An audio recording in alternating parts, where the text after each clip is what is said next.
SDF chairman says circumstances surrounding the Menka massacre in Pinyin village are very unclear. To Mr. Frundi, the truth is being hidden, given that all those present at the scene on the unfortunate day are all dead. Lovette Ignatius Samabu. The Menka incident in Pinyin village, where 27 young boys and girls were killed by the forces of law and order, has been described as the deadliest since the start of the Anglophone crisis. The chairman of the Social Democratic Front, John Frundi, commenting on the issue for the second time, says the circumstances surrounding the Menka massacre leaves heavy suspicions. There's suspicion, heavy suspicion, onto what happened.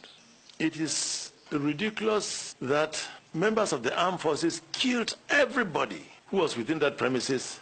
One of the boys that was wounded on the mouth and the nose was bleeding profusely. They took him to the hospital in Akum, and he was on drip. Members of the armed forces came, removed this drip, took this gentleman with his two brothers who brought him there, went back to Pinyin, killed them and abandoned their corpses there. They were erasing this. What were they hiding? Because authentic information reaching me indicated that the top CPDM people in Santa started having meetings, members of government involved, that were planning to destroy any group that was going to disturb them on May 20th. The chairman is equally worried that authorities did not visit the incident scene to see for themselves.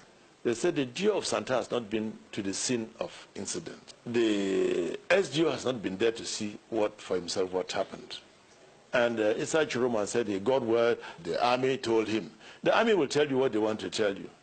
But what is it that he recorded from the people involved? So these are the things that make me feel that this thing was a government plan. He went as far as commenting on the U.S. ambassador's recent statement to the President of the Republic that resulted to a press release from the Minister of External Relations.